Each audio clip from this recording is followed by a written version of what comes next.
Addiction thinks in circles, whereas invention thinks in spirals. Yes. Yes, And yes, I yes. love it. And spiral is not one dot, it's actually one seed becoming bigger and bigger and bigger Mhm. and bigger and bigger and bigger. So I'm grateful for that. And then two, just the pain just reminding me like this body is so amazing. Where else can you go Hmm. other than inside? And Hmm. when you're so almost like forced to face yourself, you find lots of love.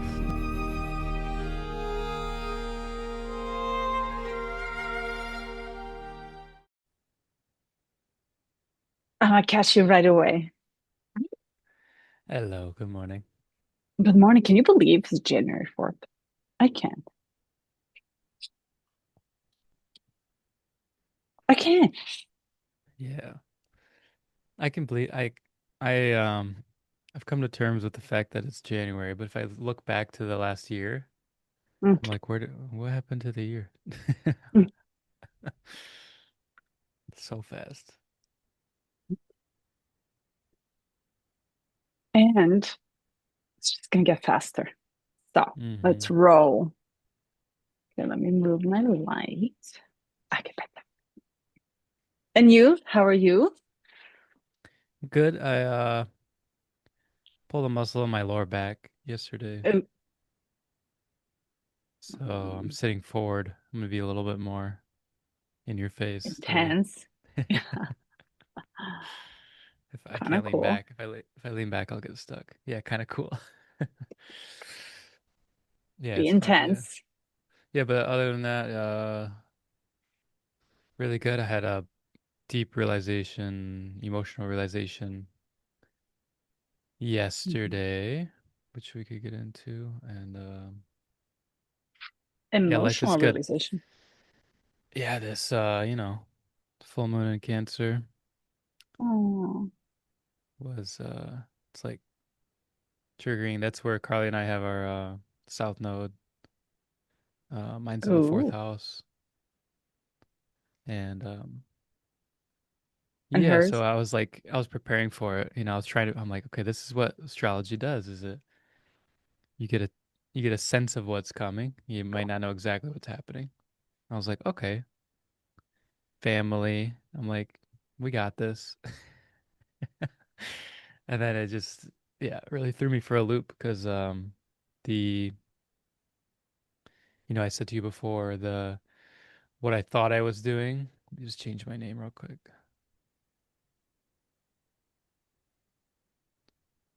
Not Carly. Okay. Um, with the kids, with how I was handling their emotions and intensity, and I'm talking about shame. Just to summarize, I was thinking doing the right thing, but then seeing like subtle layers of shame, even within the attempts, and even with trying to be sensitive to their needs. And I started reading yesterday because Jace, my Scorpio rising Gemini, was giving me some trouble throughout the day, and I was like, I gotta read about this. And I read about um, emotional tantrums with with like anger, violence, because that's usually his like he'll just goes from like, oh, something broke or something fell, and then it's just this very fast ramp up. There's not like in between where I can like talk to him and be like, I see you're upset. It's just like phew, right to 100. Um, and it just reframed it in this book. It just reframed it for me as like, hey, what's happening is they're having this very strong emotional reaction in their body, and they themselves are uncomfortable with it. Like doesn't really want, he doesn't want to feel that way. It feels overwhelming. It feels like too much. He feels like he's too much. And I'd always get frustrated in the past because when I'm holding them in these moments, um, he would say, "I just want a hug. I just want a hug." Because I'm not able to hug him because he's like scratching me and biting me. It's like I have to like restrain him, not like hug him. And I'm like, okay, we'll try it. And then I would let him go, and then he immediately is like scratching, hitting, biting, and I'm like, okay, back into this hold. And I would get frustrated because I'm like, why are you lying to me that you want a hug? Or he would say, I want to be a good listener now. And then I'm like, okay, I need you to listen. I need you to stop scratching me. And then he would keep scratching as he's saying it. I want to be a good listener as he's scratching. And Mhm. yesterday it was like so clear. I'm like, oh, his body is processing these Mm. emotions, and Mm. his consciousness, like he is not really attached to it. It's just it's like a thing that's happening through him. And then just unpacking that layer, and I just gave him all the space because I think what I was doing too before was just cutting it short, being like, "Oh, I hear that you want to be done, and you're uncomfortable, and that's making me uncomfortable. So like, let's carry on." Instead of now, I was like, "I know it's uncomfortable. You're doing a great job. I love you. You're safe. I got you. We're here. It's okay. I know it's hard." Like Mm. just continually reinforcing and just let him go until his body showed me that it was like, okay, I think we got it out. And he was such a peaceful human being after that. It was so beautiful. And of course, I'm trying not to Mm. judge the mistakes I made, but yeah, it's full moon Mm. in Cancer for me. Oh, Yeah. that's beautiful. And you said that he is Scorpio rising Gemini sun.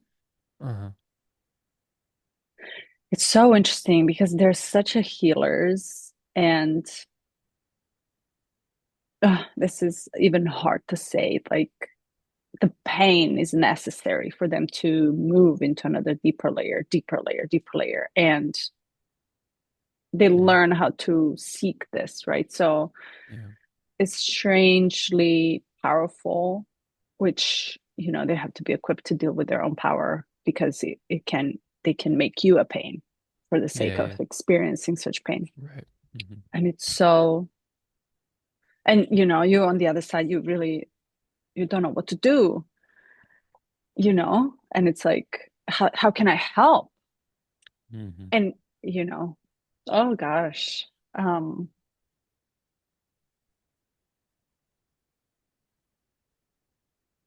I interviewed many Scorpio risings and have Hmm. been on the other side of receiving of the venom as well, that goes from Hmm. 0 to 100, and it's a huge discomfort. But what I realize is that they just want to have a sense of being um accepted. Being loved I through think. that. Yeah. Yeah, yeah, yeah, yeah, yeah. Ooh. Hmm.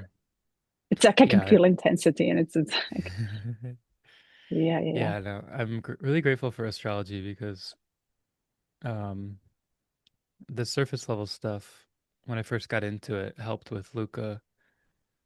It helped a little bit with Koa. It helped with myself, with Carly. And then, of course, there's layers, and everybody has multiple layers. But really, with Jace, it was like, I don't know what's going on. Like, I don't know. Like, we always were just confounded about his emotional states and what was happening. And it helped to give clarity and just a curiosity. Like, we each have a story. And in that sense, no one's really broken, right? Like, we Hmm. just, we just have tendencies and we have challenges and we have kind of like life paths where we'll be steered a certain way. And yeah, I'm grateful and learning more about him. I'm because he's requiring such deep love from me. I'm finding that I love him so much, and I'm like, Oh, it's not that I love him more than the others. It's just that he requires me to love him more than the others, and so therefore, so now when I it's look at him, I'm deeper. just like, yeah, I'm just like, man, this kid. He's really got a piece of my heart because he's required it. It's like he's pulled it out of me. So, Mm-hmm. um, yeah, there's beauty in that too. Is like They this whether it's Scorpio rising or you know the combination of everything, he's pulling my heart open even further. Without this challenge, right, I would be at some higher surface and not at this depth. So yeah, Wow. It's beautiful that both of you are, you know, Cancerian and Piscean, so you can hold him. It's like a perfect trio for yeah, understanding, love, nurture, care, almost like pulling out. And there's this one, Scorpios need both sides. They give you guys something, but they also need, and you almost have this yeah. capacity to pull him out of such depth of underworlds. And he also has capacity to make you face your truth, subconscious Mm-hmm. truth, because this is Mm-hmm. all like a subconscious thing that we don't know. Mm-hmm. So it's such a good trio that he's lucky to have you guys in the Mm-hmm. water, majority Mm-hmm. of the water elements. Oh, so cool. Yeah. How are Mm-mm-mm. you doing? Great. So busy, so busy. But Yeah, you got we your can, workshop coming up. yes. So, Exciting. as I don't, this is my first ever with such a humble beginning. And I do not have expectation. My expectation is actually no one to show up. And I secretly hope no one shows up. And, but I'm not having that forefront. I think it's just like it's somewhere around it. And the reason why, because there's so much preparation that comes in it, and I'm kind of loving the preparation and sharing every single detail of it. And it challenges me a lot because I placed myself out there already. So it's Yeah. um it's very nerve-wracking and also exciting. And um I love I love the beginnings. I love the innocence in it and the humbleness of it, right? So that I think is my favorite thing in all of it. And I'm going with it. Like it's happening with the full class on. So I have not cited track at all, nor I know how to market. And I don't want to know how to market. I actually want to just find the way through it and give it a time. Mm-hmm. So we'll see. The city is big. It's very hard to even put yourself out there to be seen as an invitation because everybody is inviting everyone. There's just so many. So why would you come over to me, right? I understand, but you have to kind of know your way through it. And I don't. So this is very humble for me and I love it. Mm-hmm. So Beautiful. it makes me very busy and Mm-hmm. very down to earth too. So wow, just Mm-hmm. so many nicks and crooks to finish. Mm-hmm.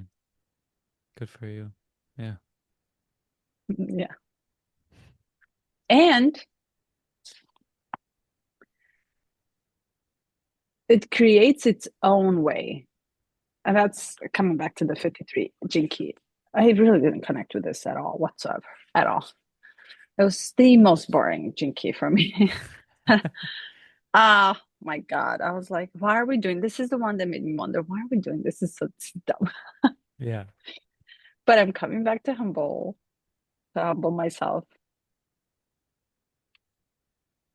This evolution and expansion and really almost letting go of expectation. I freaking love that.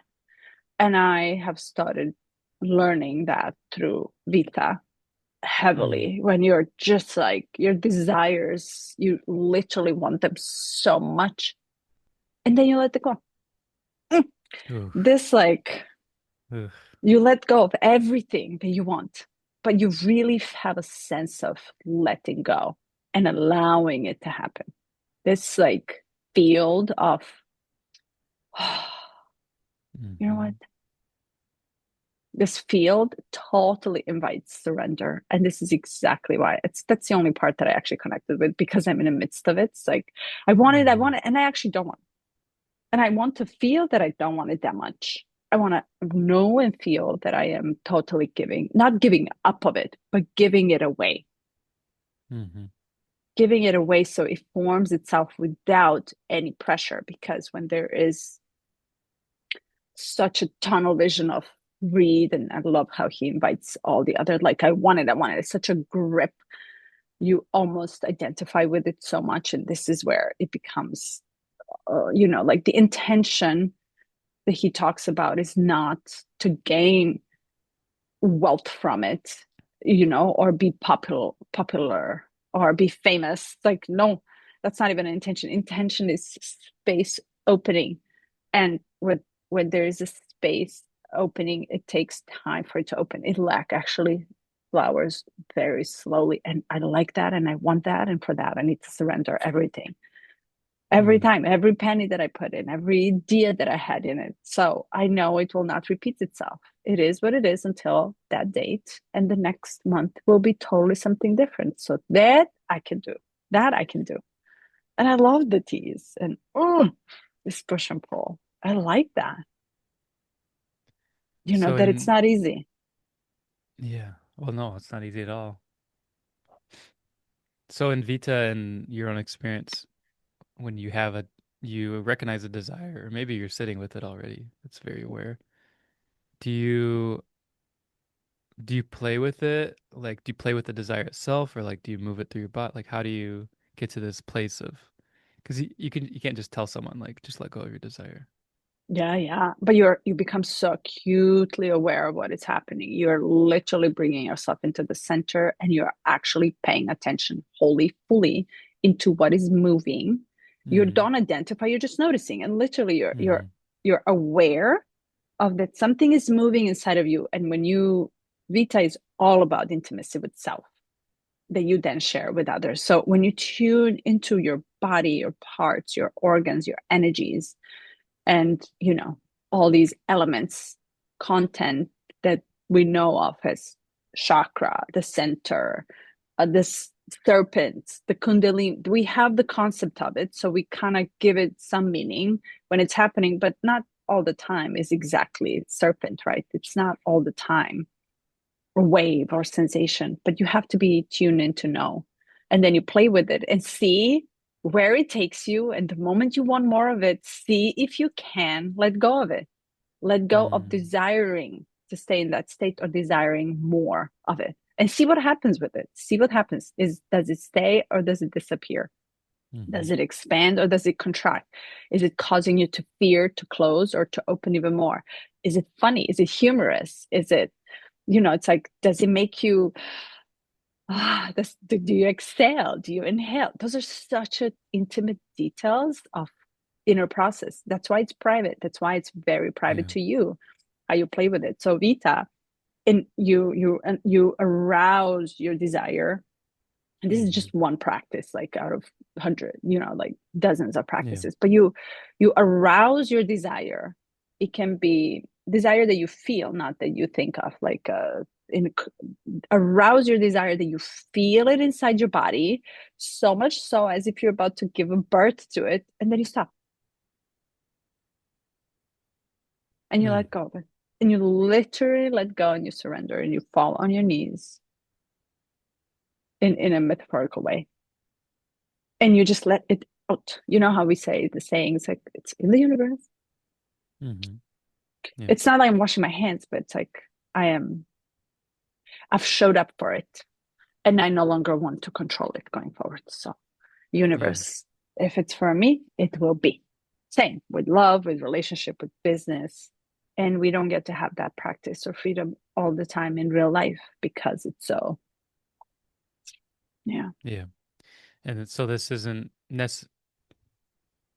necessarily like the desires of the mind, although a desire of the mind could lead to sensation and then you could pull on that sensation. If you're speaking more from the general sense of desire that you can find in your body.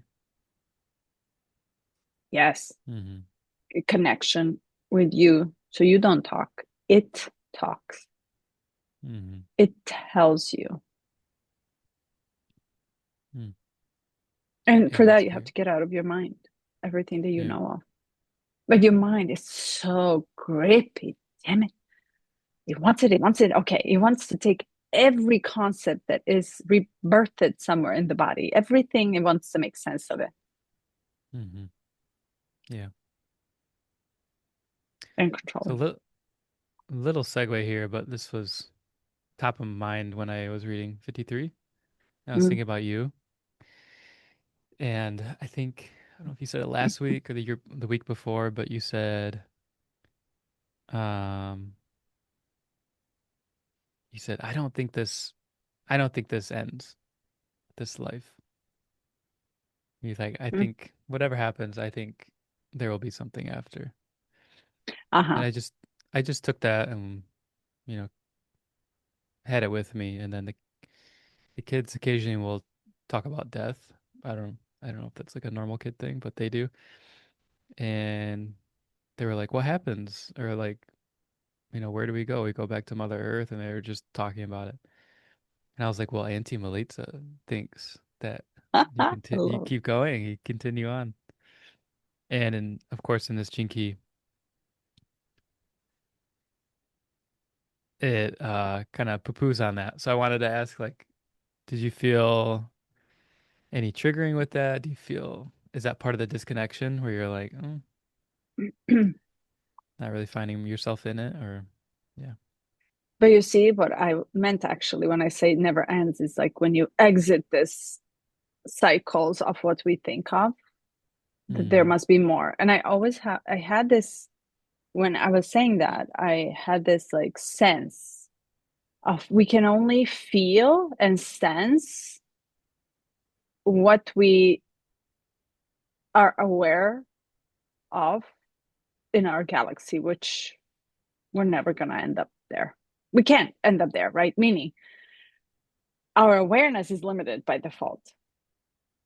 And we can grow in and growing and growing. And the same way, like we're growing our knowledge to move further and further in the universe and expand into our own galaxy. It's like it's so big, right? It's like it's huge.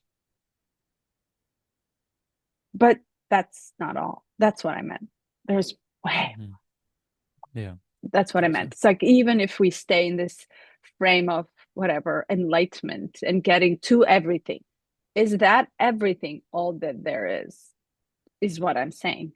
Okay. Yeah. So that's what I meant. Like I'm almost like totally not even thinking about the concepts that we know of or are Mm-hmm. aware of. I'm thinking beyond. Mm-hmm. So of course, when I'm hearing you say that, I'm projecting my own ideas of what your intention is or what your meaning is. I'm projecting out my own individuality into it and assuming that you're saying some part of our individuality will continue. And there's so many like myths and stories and predictions and channelings that kind of allude to this idea that there's a continuation of who we are as individuals. And of course, that temptation in me, like if I'm being honest, is quite strong. Like of Mm. course I have attached to who I've become and the story that I'm participating in. And to I love just to just have it be like swept clean and say, no, it's just karma. And not only is it just karma, it's not even your individual karma. It's like it goes out into the collective karma. And that's what is the contributing factor of continuation. So it's almost like there's very little to hold on to here. Uh-huh. And even kind of like talking about and even in cleaning it up, there's almost further attachment to like a framing or a container around it. And I'm finding it like, oh, there's so many temptations along the way to this individual experience. But of course, yeah, I just find it interesting. I'm like, as a Pisces, shouldn't I be like pretty adept at that? I mean, I guess we're talking about it, so it's not unfamiliar. I love that. Can you hear me? I Oh just wow, that's realized way I don't better. have a mic. I just like my mic is all the way there. It's like, what? A little, full moon. That's such a good point. And I want to say something. So, okay, so let's talk about this. Really cool. And then you take astrology and then you move yourself into a container of the chart that leads you in Mm. this round. Mm. And there's a notion of, okay, well, last round was different, which means if your south node is Cancer, you were Cancer in past life. Okay, the story continues Mm-hmm. because it has a tail. And because of the tail, it's going to continue growing because there's a history of it.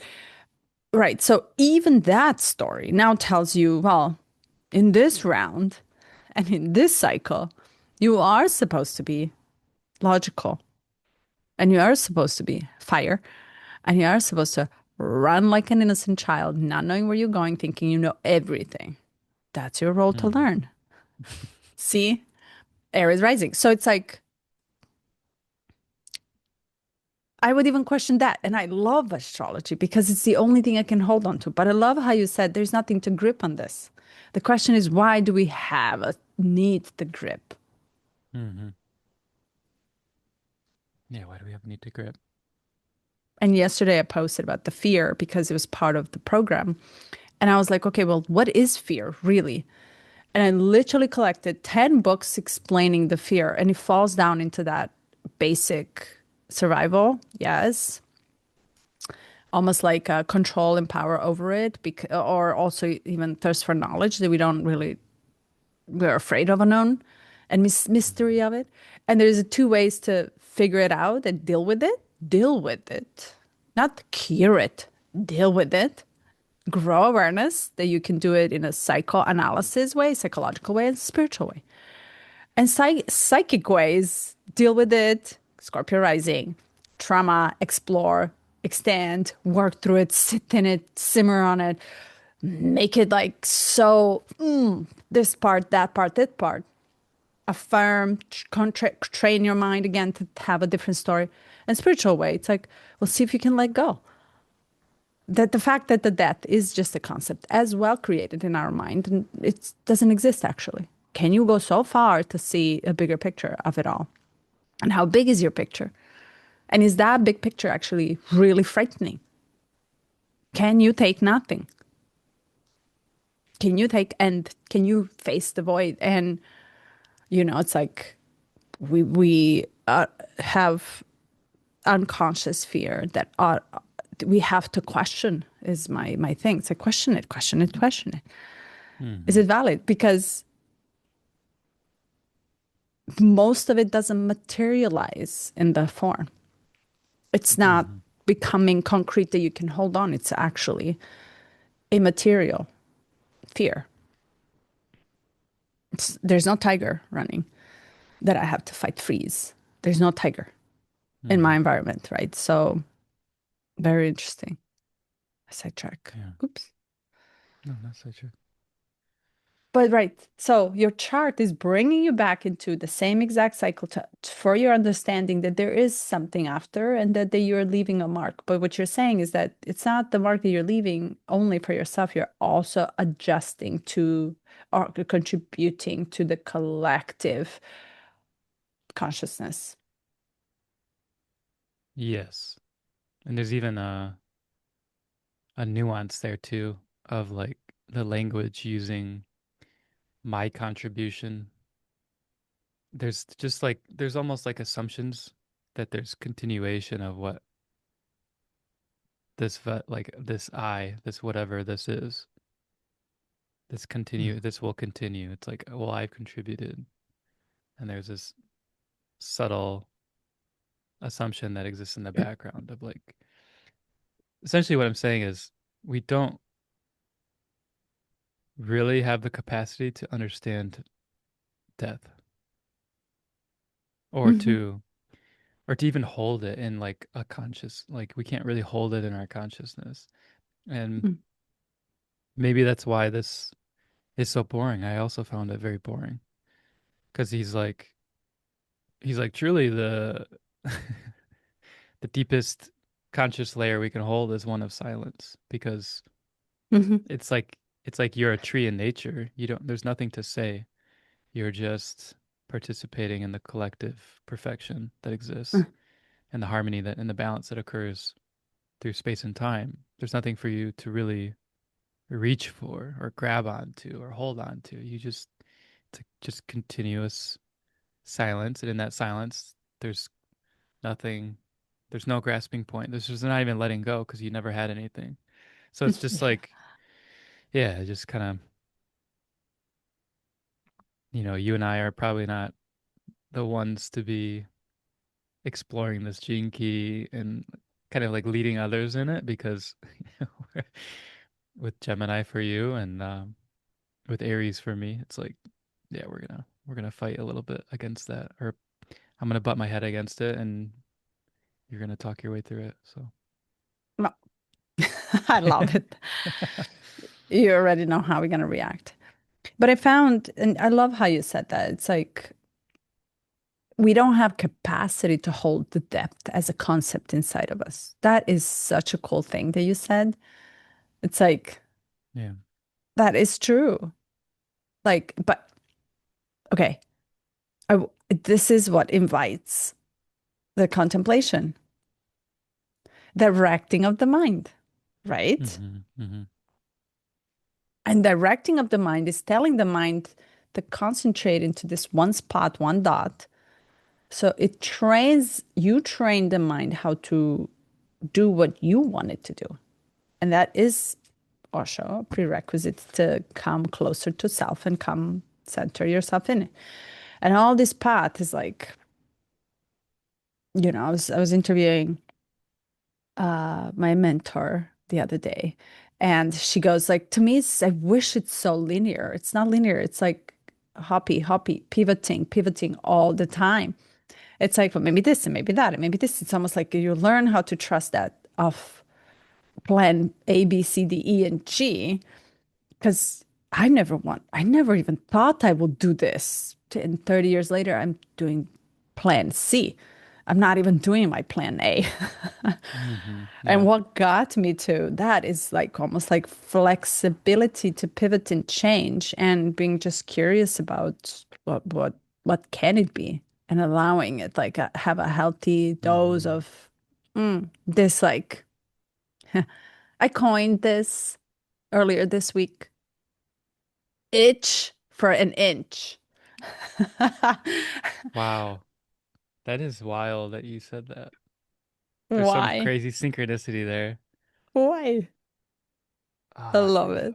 I forget exactly what we were talking about. I was talking with Carly about something, and yeah, I was talking about the kids dancing, and I'm like, oh, I love when I think I was talking about Koa or Luca, and I was like, I love when they itch forward. She's like she's like, itch? You mean inch? And I was like, no, like itch, like it's even smaller than an inch. It's just like a little shuffle, like they're just warming themselves up. So sorry, that was a little caveat, but oh, But that is so cool because I talked about it. I was like, I really want to itch. I want to get to that itchy to inch, just yeah, an inch of into the unknown, just an inch, a little yeah, tease. yeah, and it's like holding space for the curiosity, the delight that might occur, and also the fear that exists there too. It's like this duality, like you're almost holding in that space both sides, like you're in between the paradox. That's the difficult part about the unknown and the liminal. Mm, mm, So, I messaged you a couple of weeks ago, and I was like, I'm pivoting my personal brand, my YouTube channel, and I was like very concrete about where I was going, and you were like, okay, and I was like, yeah, but I'm gonna sit with this for a couple of weeks because it felt like a spark, but I want it to be something that I don't just try and then fall off. I want it to be like aligned and feel the alignment. And then as I'm watching like 10 2026 astrological forecasts from different people because everyone's doing it, mm, it became clear to me that I'm like, oh, and then reformatting my understanding of the seasons. Like mhm, this is the first year where it's super clear to me that the new year is it's kind of a psyop. It's like it's meant to trick you or trick the average person into like this feeling of, well, I should be doing this. I need to have momentum. I need to be changing. I need to do the diet now. I need to start the exercise plan. And it's like this is winter. You need to like bunker Hmm. down. You need to like, hibernate, like take a moment. And so I was like, I think this because I was starting to get some guilt because it's been 2 weeks now where I haven't posted anything. And I'm like, I should continue, right? And then I'm like, I'm gonna take this time, this season, and allow space for their for this clearing so that the right thing comes in. And then in these astrological forecasts, there's this indication, one with Aries rising, and then with all the transits that are happening, that mid-February, once Neptune and Saturn are conjunct in Aries, it's like you're gonna get clear invitation or clear like yes or no with someone else. It will be like involved with someone. And at that point, you can make a choice. And I'm like, I'm just gonna open up because I have my ideas about what it could be, but it could also it could also be so much more, and it probably will be if I'm open to it. Um, so yeah, I'm uncomfortably comfortable here for now in this liminal space and just allowing a little more silence in that aspect of my life. But it's been hard. Like I actually have this like ongoing like Carly's like, how was your work day? I'm like, uh. How Just kind about of you feel don't like ask me? a lost puppy. Yeah. Yeah. And I'll add 2 cents in that.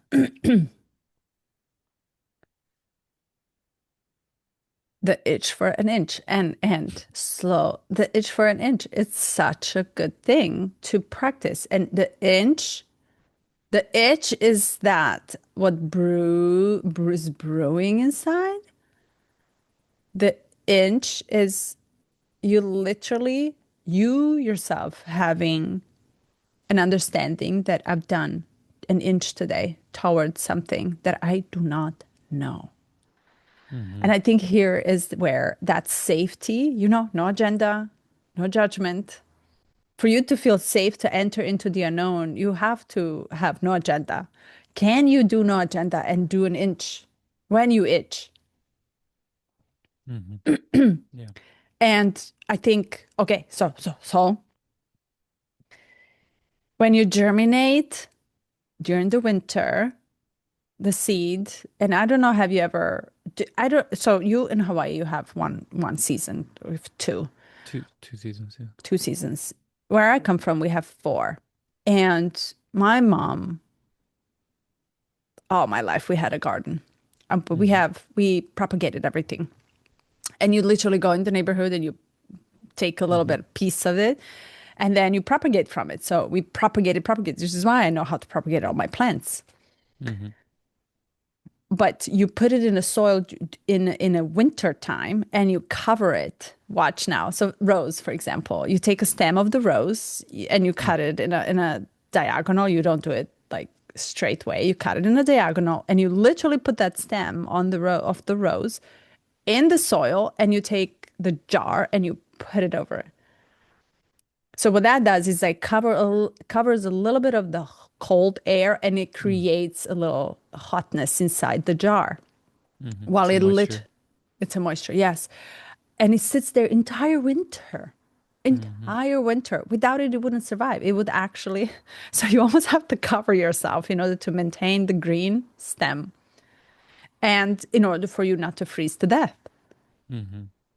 Without it, for 3 months of a season, she wouldn't blossom. And then you see when spring comes and we have a last frost, which is March. And we call it like a grandma March, which kind of comes in and frosts Eats it. Yeah.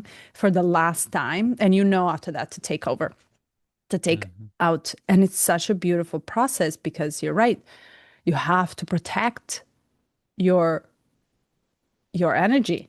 You have to protect your environment. You have to protect your idea, your itch. And Hmm.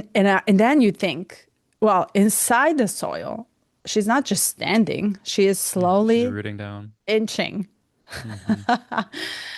which Yeah, is warm inside. Yeah. and she's going down into the earth, spreading Yes. down, establishing a foundation, and really getting to grip on And what's solid beneath her before she expands upward. yeah, and here's the key. It is slow. Hmm.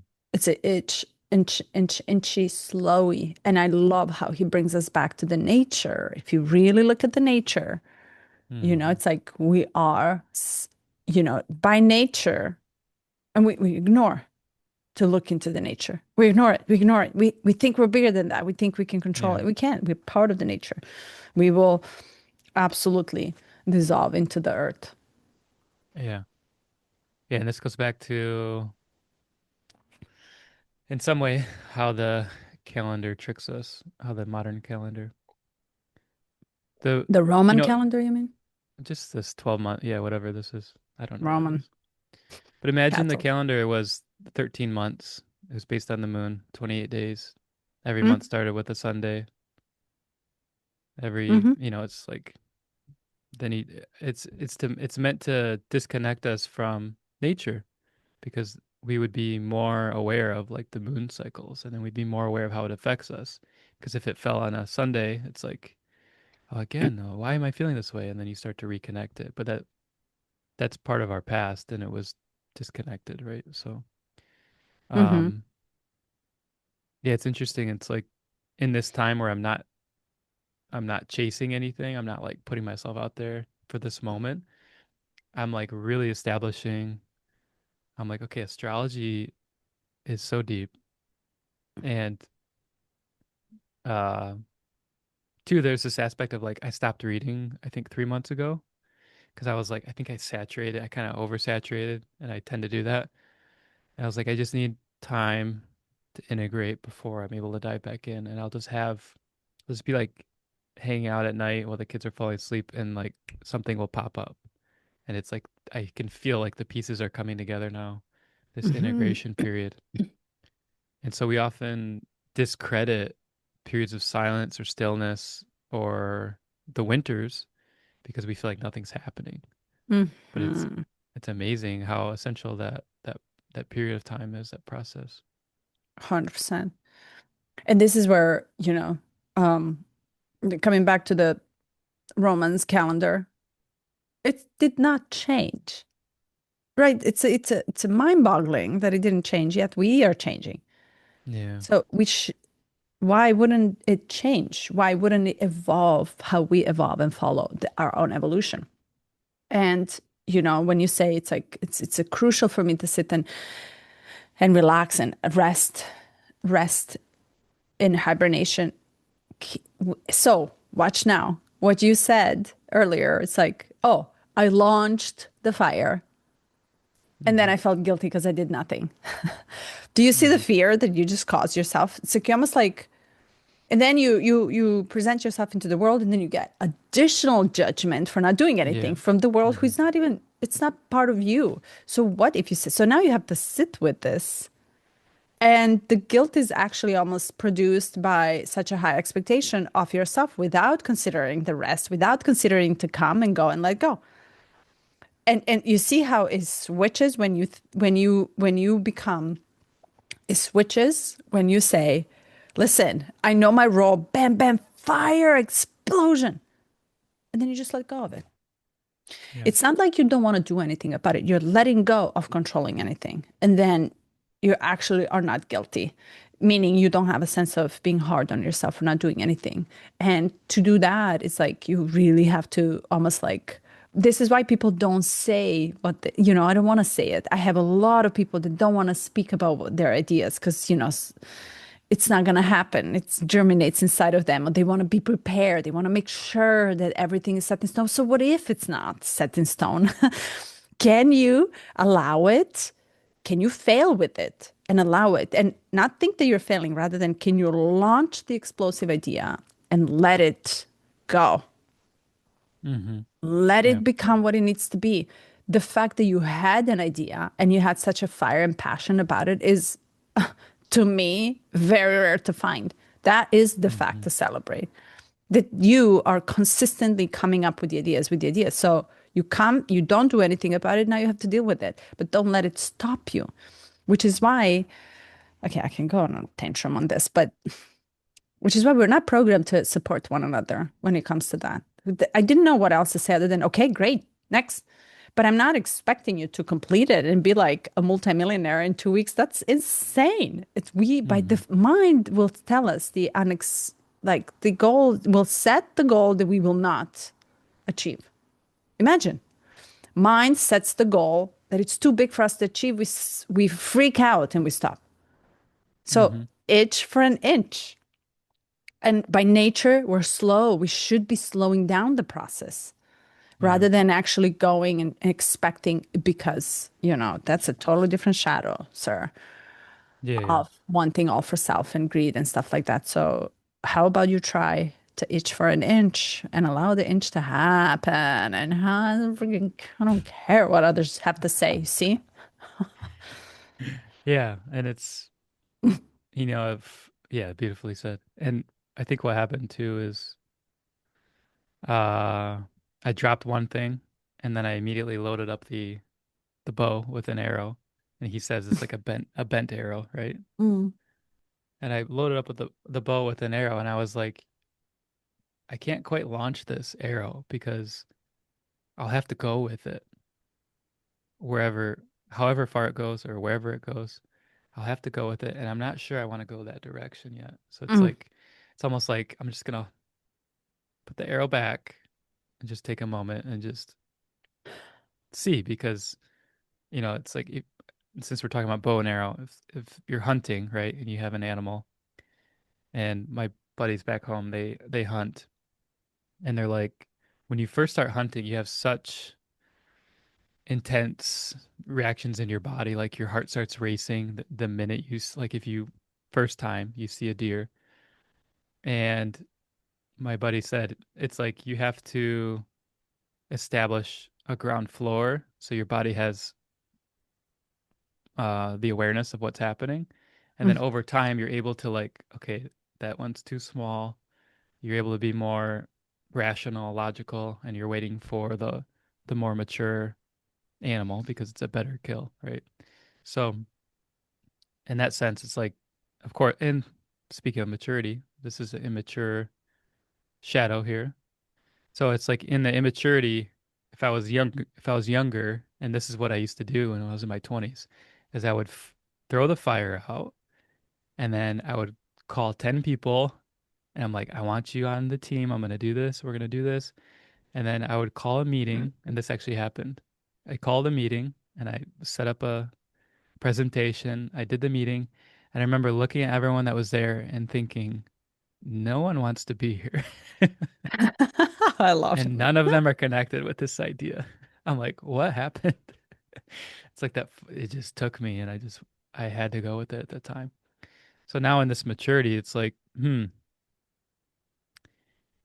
I have intense fire, but it might not be that I'm the one leading it. It might not be the people that I think. It might not be the idea that I first set out. And I've seen that play out of the more I can learn to wait and pause for at least for my story.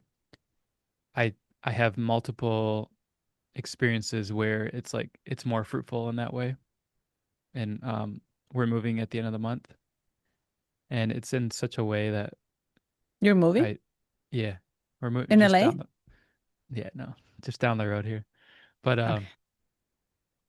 um, it's in such a profound way because Carly and I, over the last 6 months, we've been like, we're ready to move. We've been peaking, but it's been a difficult situation because we can't traditionally apply because we have business income. Like there's just like these weird caveats. So we're like, okay, we'll just be happy and grateful with what we have and continue to itch our dream of what this place could be forward and continue to just cultivate um, a good environment. So like we planted lilikoi, we tended the garden, like we made the outside space better. We continually improved on the inside. We cleaned up, we organized. And she met this woman who used to watch our kids, just a neighbor at the park. And she was like, she's from El Salvador. She's like, I want you to come and see my house. Come over, come on. And Carly's like, well, I have 3 kids. It was like chaotic. She's like, okay, we'll stop by. She stops by and she's like, yeah, this house is empty. They just want me to watch it and I want you to move in.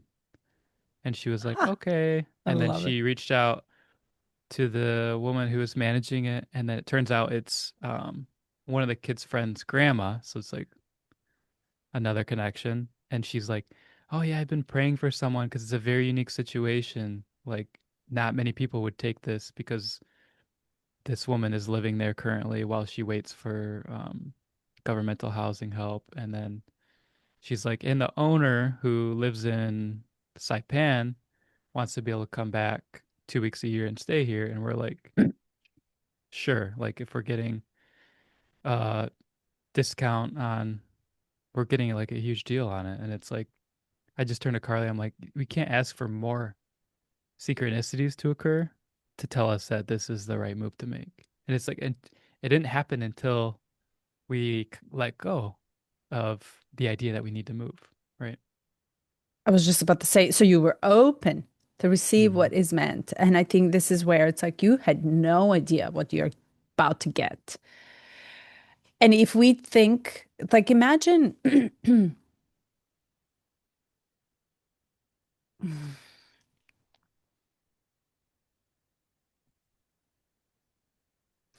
I just went in a deep hole. It can go both ways, of course. However, if you, like you said, it's like if I knew that this is what I'm getting, it's probably I'm gonna probably skew the entire process of universe gifting me what I need. And it's hard for me not to think the universe is m not benevolent. Mm-hmm. It's hard. Well, because look at nature. Yes. Oh, Mm-hmm. yes. Yes. And he touches here on superabundance, I think, or it's like how nature, when it takes too much in one extreme, Mm-hmm. automatically resets itself to balance. So, can you allow just that to happen? If reset is necessary for you as a nature, it's if yourself. It's like, can you allow yourself to reset back? I love how he touches base in exact same way on wealth and greed. Was it wealth or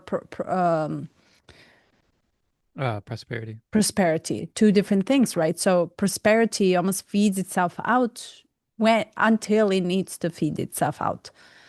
We just need to be. We are having such a hard time being open to unknowns.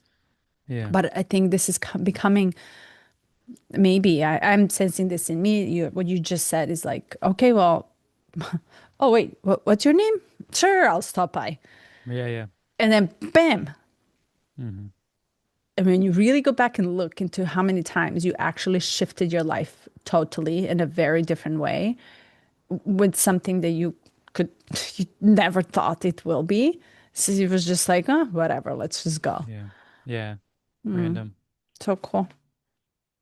Mm-hmm. Hey, can I Awesome. just say something? Yeah. Yeah. I Please. like when you're like perched like this. All right. I'll make sure my back is You're messed more up next time. engaged.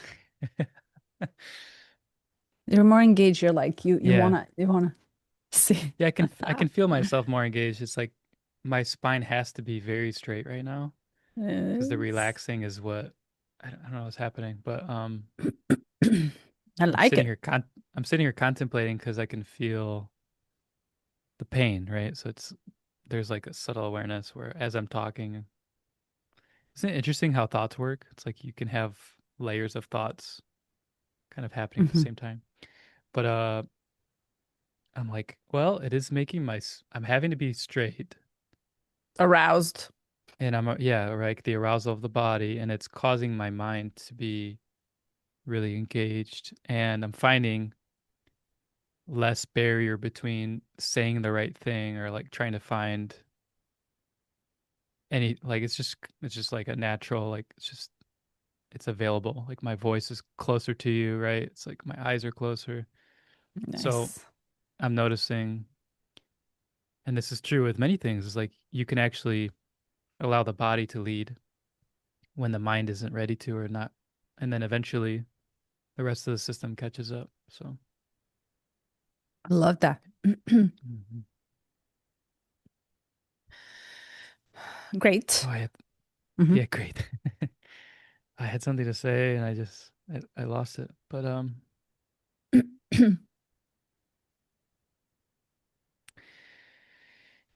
expansion happens when consciousness is permitted to penetrate form in greater Mm. depth. Mm. It is about penetration. The more you expand, the looser the form becomes so that you begin to glimpse the consciousness hovering behind it. Yeah. So poetic. I loved that one. What did that mean to you? Well, it felt very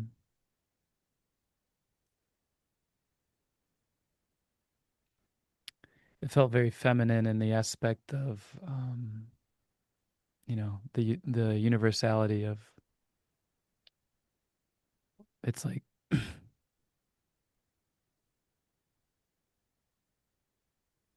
there's like paradox there. It's like I can't quite grasp it, but there's consciousness, which seems to be, I don't know, would you call it a feminine principle? Like it's, or would you call it a masculine principle? Like how would you call consciousness? Or I don't neither? care. I don't care. Consciousness, I don't care. Doesn't matter. Okay. What matters is s- look at the sun and look at the flares. Mm-hmm. And some of them touch you, and then you meet. Remember Osho? Ordinary man, and then an artist that glimpses and connects this extension of the consciousness. Zoop, there's a connection, and then there's a dissolve. There's a connection and then disconnection. You come back to the life of gravity, matter. And then there's a totality. Th- which, by the way, sidetrack. This is why I post stuff like that on Instagram, because I can go back and reinstate what I said because there is an inspiration in the thing that I said then that it almost like wipes out of my mind. So, in this medium way, medium in between the totality and ordinarity, you get to play with this penetration. Mm. So the consciousness is, I, I see it and feel it as it's the extension of one little mini finger that comes in and wants to connect with me. And all I have to do is just reach halfway, allow myself to reach halfway. And I don't know where I'm reaching. I'm just reaching. And Mm. who are you? I don't know who you are. I don't want But to you do know. feel a sense of yourself reaching out Yeah, instead of yes. instead of like I have to do something about it, an inch towards it. Or, it's itchy to go to get allured by towards something. It's like and this is where the space and time don't make sense yet. There's a sense of expansion. And by default that mm, I'm expanding, I'm growing somehow. And the growing in the mind means I'm moving, I'm evolving, I'm moving forward. I'm better than just a minute ago. But yet it doesn't make sense, the paradoxically, because I'm just literally taking, it doesn't make sense that the time is linear. I'm literally just taking a bit bigger space. And now that's all I can do. But I have to do something. I cannot. Well, okay. Let me rephrase. I'm going on a tantrum. please. You remember the law of randomness that no one talks about, but yet it's like there must be. If there's a law of attraction, there must be a law of randomness too. So something hits you because you got to a point where you're ready for it. And you don't know when, and we always talk about it. So I just have to sit here and wait. Well, Do you want to wait or do you want to do something about it? Itch for an inch. Can do something. Have this sense of contribution. At least, I feel great when I do something rather than sitting here lazy waiting for it to hit me. So I really want to, unless you're in season, which I understand, but don't go 80 years in a season. We're gifted, 100 year lifetime, out of which after that everything is removed as a memory, of course, and then we start again and again, but that's a different story. Okay. I want to be able to connect to something bigger than me, but I have to do something about it. And for that is like, okay, what am I following? Where is this itch coming from? What is it? Where am I inching? How do I know I'm inching and itching for an inch? Two different things. How do I know I'm moving an inch? The only way for me to know that I'm moving an inch is if I see something in matter that I did, or I grow a Yeah. sense of awareness that I feel great about, that I don't have to talk about and materialize. But somehow, a year later, oops, 2 years later, 53 episodes. Oh, it's soon to be 100, soon to be 200. Oops, what? When? I know I gave you a whole bunch of No, chaotic, just but I'm choosing allow my the path. flair. I'm choosing my A path carefully here. path in what? Well, In debate. Let's go, no, Aries. it's not debate. It's not debate. There's um there's like a paradoxical shift that happens somewhere between gift and city, and I'm gonna approach with curiosity. So so he says the secret to this 53rd gift is the way of bhakti, the ever expanding, transcending, and including energy of life itself.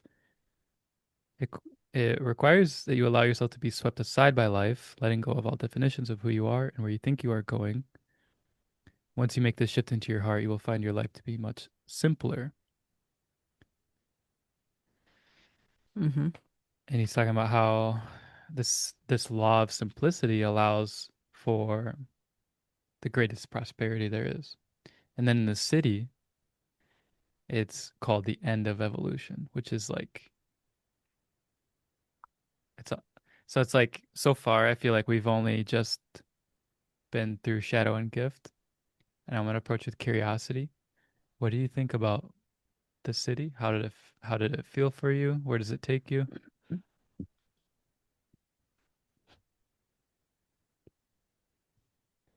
You remember being able to hold the multiple truths at the same time, which is paradoxical in a way, which Mm-hmm. almost eliminates all the grip on everything you can hold because you realize there's nothing to hold on to. And you really actually, the only thing left is just to totally let go of what you know.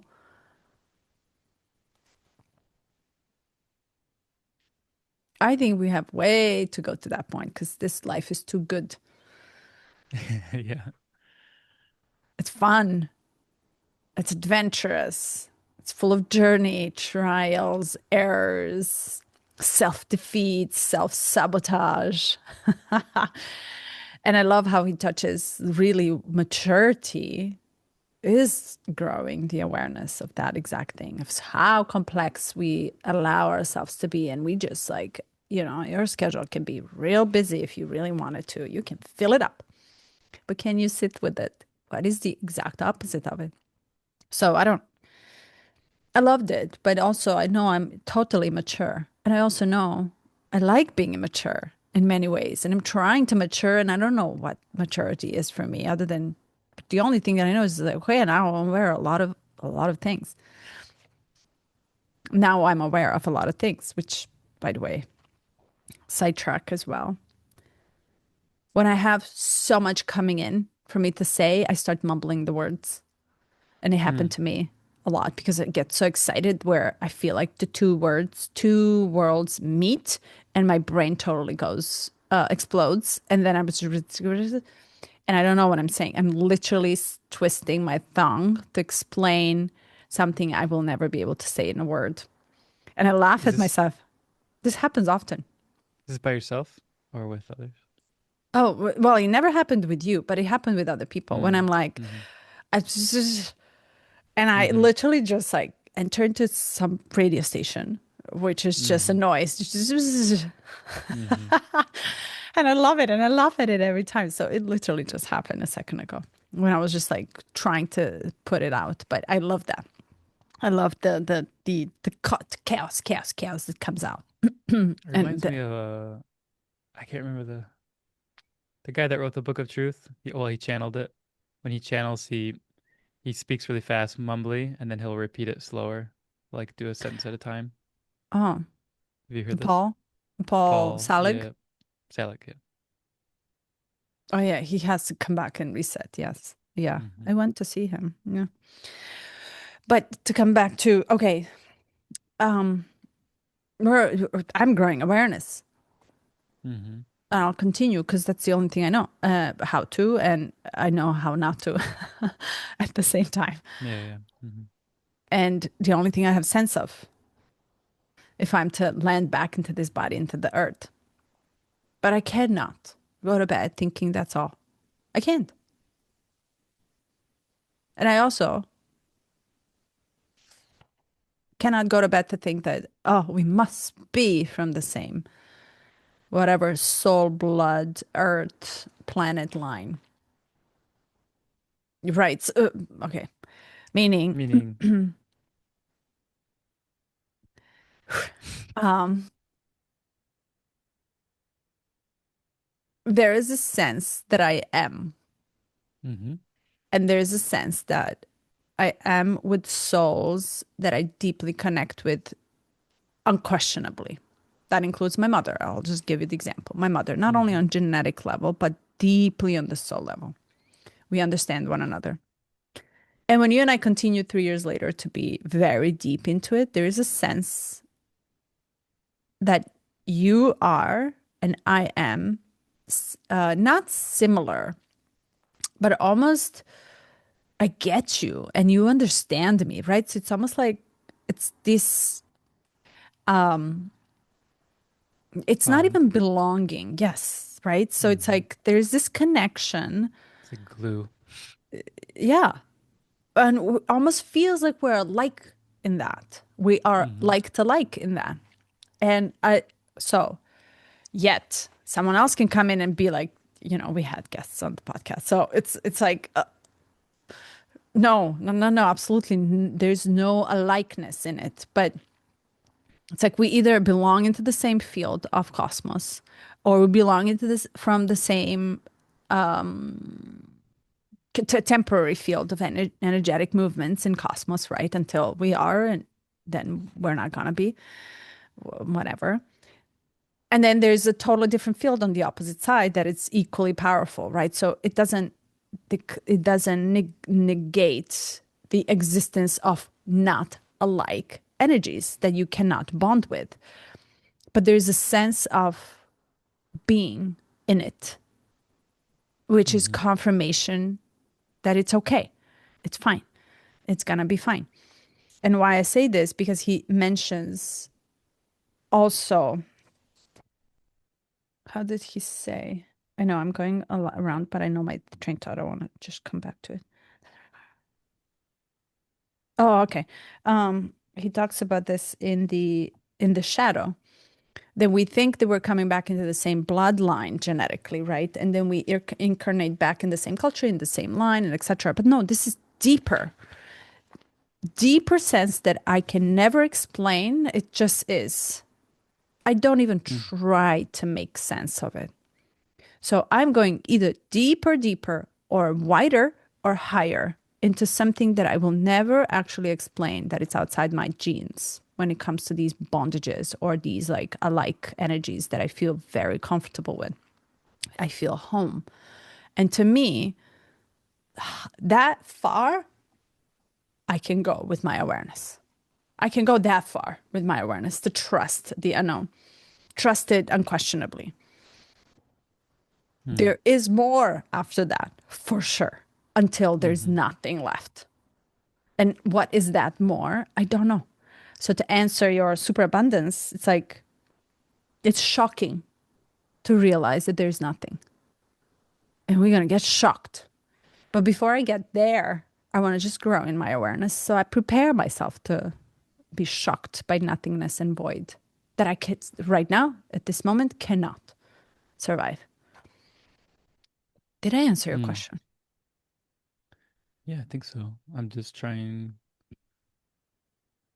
to make sure that I'm tracking with you before I. So there was an element of, I'm just gonna bookmark this piece. There's an element of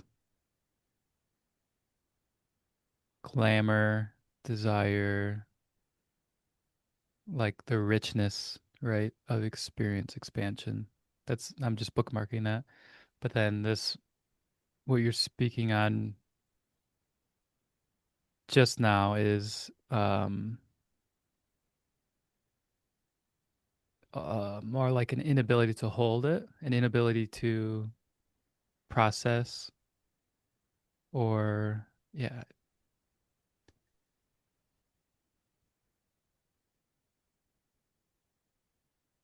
does that feel accurate? And it's like unable to grasp it. So what's the point? Or like, can you walk me through that one more time? I'll try to simplify. Hmm. It sits in my own universe, right? So yeah, I have to kind of almost like make sense to me what I'm talking about. Yeah. But look at us, for example. Look how much vastness we are able to hold now versus just a year or two ago. Meaning we're playing with concepts that are nonsensical. But what we're Hmm. actually also doing is allowing ourselves to hold two opposites at the same time and play with such a paradox that we bite our own tail. Hmm. So dare to explore more that you know and laugh at yourself for being so Hmm. silly, crazy, insane to think so. And literally look at yourself going against what you just said. Yeah. And it's continuous. Like you can't, right? So it's like you think Ouroboros, like you're eating a tail, and you're like, oh, I'm gonna zoom out, see that I'm eating my own tail, laugh at it. Now I'm separate from it. It's like, hold on, the tail's still in your mouth. It's like it doesn't stop. Would you say? It doesn't stop, but it's not cyclical either. Is it spiral, or it's like continuously expansion? Yeah. Okay. And that's what I'm saying. It's like, don't you have a And it sense that relates to it's the actually heart. going this way? Yeah. It expands upwards somehow. It expands in a space because you're able now to hold bigger space. And it includes all sides of it, all potentials. Yeah, well, by its nature. So I'm relating this to Ouroboros, which is like a dragon eating its own tail. The dragon's body represents all that there is. Mm. And then we're somewhere in the head, maybe in a tooth, maybe we are the whole head, maybe we're the mouth, the tongue, and we're experiencing the sensation of eating our own tail. And then the laughter occurs because it's like you have the pain, you have the silliness, you have like, what am I even doing? And and then it's almost like you expand into more awareness of the dragon's body, of like who, like what it is. And it feels like you can't really escape that trick until you have consciousness from nose until tip of the tail, where it's like the full experience. And to do that, there's this sense that the expansion itself is necessary, or that it's good, or that it is worthy. Like oh, like I get this feeling from you and speaking about it, like that there is glory in trying. that that it's not to be wasted, and that there's almost like this sense of um you disregard this sacredness of this experience by just throwing it away, by like being silent or being like, oh, I'm just gonna, you call it lazy. Like I'm noticing this framing of how you're looking at it, and it's tempting to be on the other side and say, well, isn't shouldn't we aspire to city like consciousness?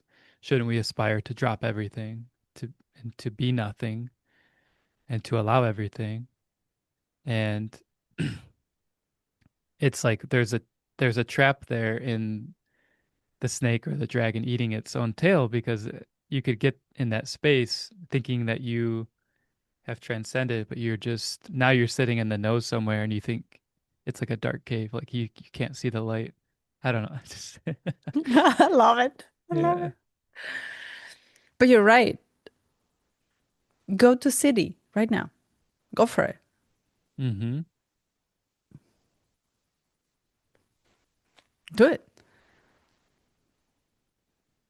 Yeah, it's too close to death. It feels really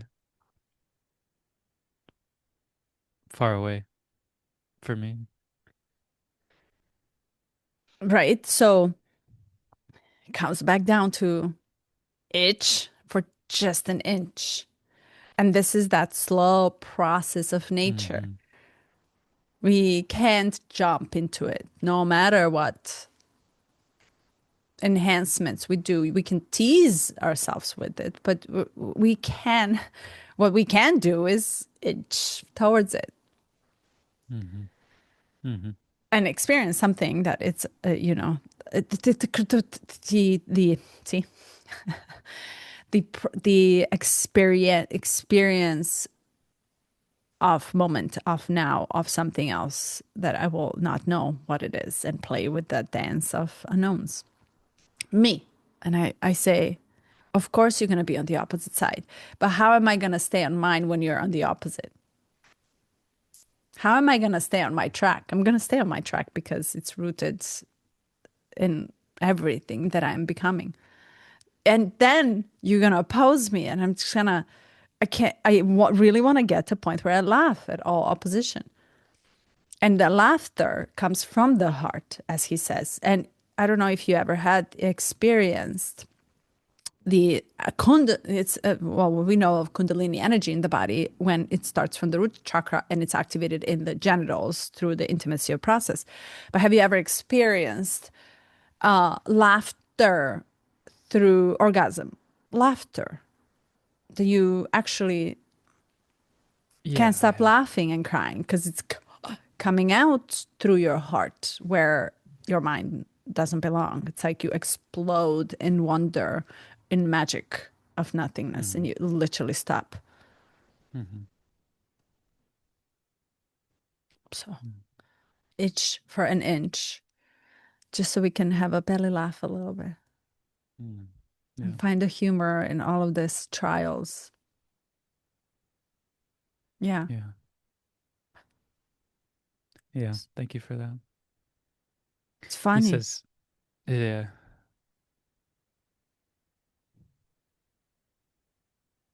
The grip is Yeah. funny, not the inch, it's the grip to Mm-hmm. me. Well, and there's some element of like contemplating the city that if like once I start to really pay attention to the depth of it, I can feel a a hidden gripping around the fear, right? And that's like so quick metaphor with my back being like all messed up here. I was stretching before we got on the call, and it's like it's almost like I don't know. It's not really like I how do I say this? I think I pulled a muscle, but usually when the muscle pulls, it's protecting something else.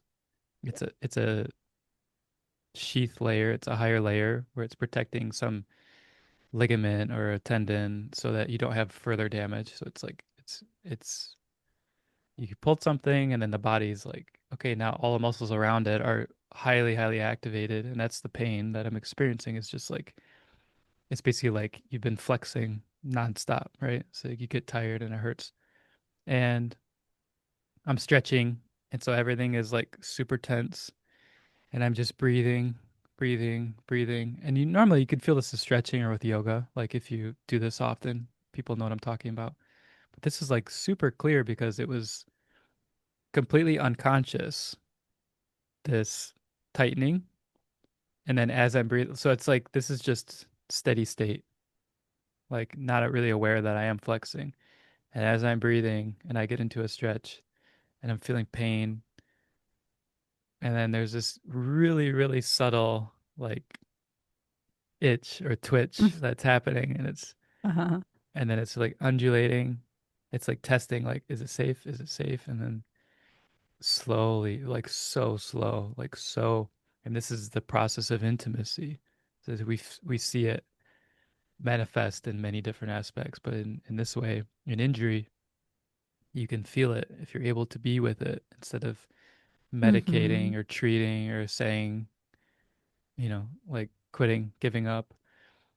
And and then it just kept going, kept going, kept going. And then there's this like subtle underlayer of, oh, I don't want to get stuck here, or what if something pops? It's like this subtle fear that it exists below it. And it's almost like the physiological process of breathing and letting go activates activates that fear. And this happens in contemplation of this city because it is the deepest letting go that we could possibly imagine. And if we're sitting here with tension in our human experience, if we think of it like,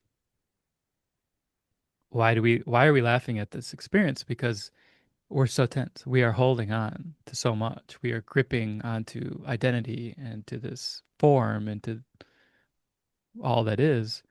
And as we learn to let go and soften a little bit, it's funny how when we see it, it's funny how tense we are. But Mm. you can't to just go from here when the body is injured and then just go, oh, I just gotta let go. It's like there's all this fear that would prevent you from just jumping in, like you say. So yeah, it is interesting, and I heard Richard talking about his contemplations. He's like more and more he's spending more time with the cities than the gifts. And he used to spend the majority of his time on the gifts and tell people don't even go with the cities. And he's like, with this advent of new consciousness and the way we're moving as humanity, the cities are going to be coming online, depending on who you are and what life, where you are in your life. And they're becoming more worthy of our contemplations. And it's like, as you said, the the old shadows are gonna fall away, and then I think did you say like the gifts will become the new shadows, and then there will be Mm. like this ascension, and yeah. So it's like at some point these cities are gonna be our gift Gifts. contemplations, and we'll be Yeah. like, yeah, why aren't more people experiencing the gifts, right? Um, Mm. but he says here in the city,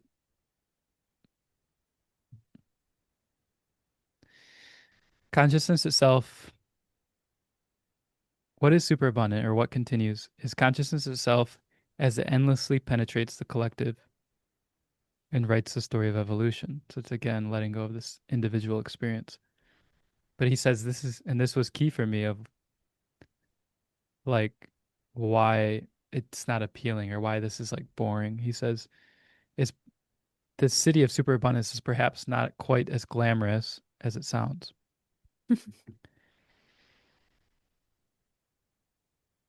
However, at the citic level, your identification with your body, destiny, and self totally dissolves, leaving you in a mystical state of pure emptiness and availability. Mm. In fact, superabundance is closer to the concept of emptiness. It's a place where there is no further expansion because there is no evolution.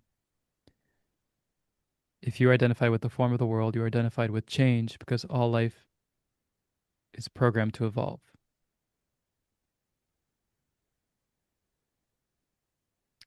And he says, through the eyes of someone who has awakened in this city, humankind is both a being and a becoming. The form itself endlessly evolves and expands, but the consciousness never changes.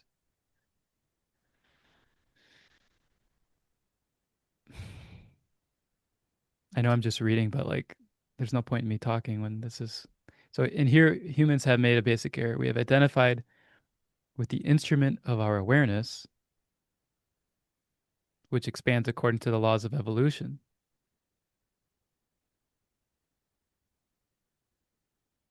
But even though awareness may expand, consciousness does not and cannot expand since it is already everywhere and everything and even everyone. Totality, Yeah, it simply is. right? So it comes back to also ordinary man, an artist, Yeah, the crazy, and yeah. totality. And it's lovely because, when you talk about it, and so here's another thing. So you said he is contemplating about CDs already. Oh, instantaneously, there's like, oh, I want to jump on his train. Yeah. It's like, oh, he's in CDs and I am still in shadow. It's like, oh my God, I'm so behind. And this is where we get grippy and we get caught into, I want to get on his train. But really, it's like, that's his evolution.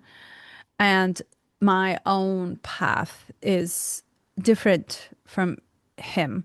And I almost like, I really love what I cannot say. I'm learning how to love more what I'm silencing naturally inside than what I'm saying.